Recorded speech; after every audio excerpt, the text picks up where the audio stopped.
to our learning institutions. There are many people who want to come, yes, to our hospitals.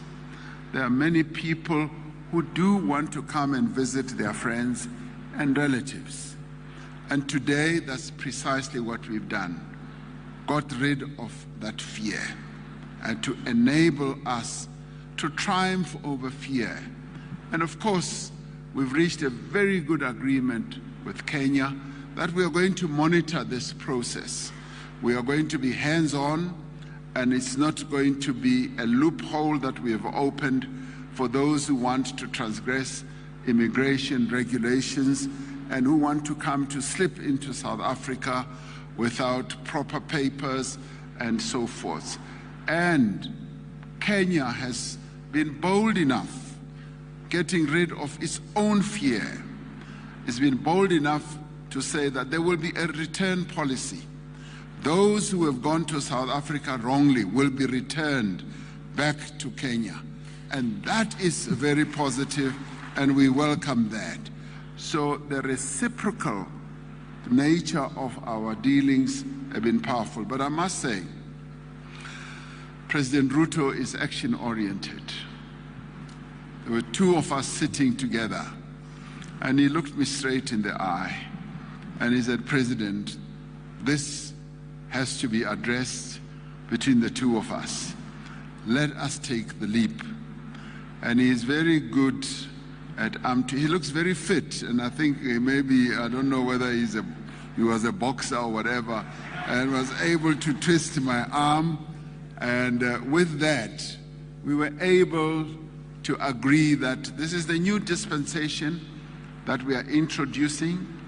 It's courageous, it's bold, and it is aimed at improving the relationship between Kenya and South Africa and build that strong foundation.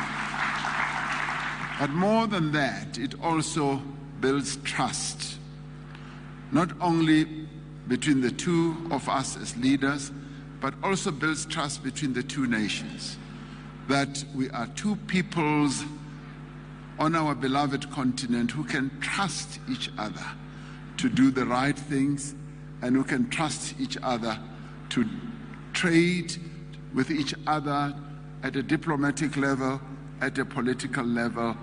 There is a great deal of trust that we can rely on.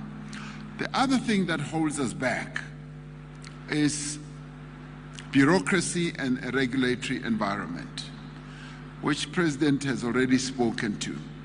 And we already identified a number of things that we can do to unlock the way we deal with each other and unlock unnecessary bureaucracy, red tape, and unnecessary regulatory strictures.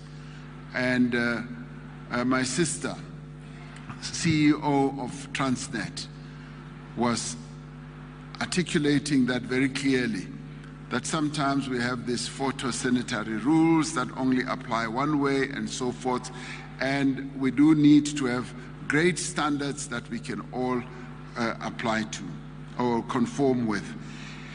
The important thing, though, that was clearly demonstrated today, we've got a really good team of ministers and officials who have demonstrated that they are willing to do what is necessary. And the Minister or Secretary of Trade here in Kenya, on his very second day in the job, immediately came to sleep in South Africa to begin the process of unlocking some of the constraints and the strictures, and sit down with Minister Patel, and they've made enormous progress just in a short space of time. So I really applaud them, and the same applies to our other ministers. So we've got ministers on both sides who are determined to improve the relationship between South Africa and Kenya.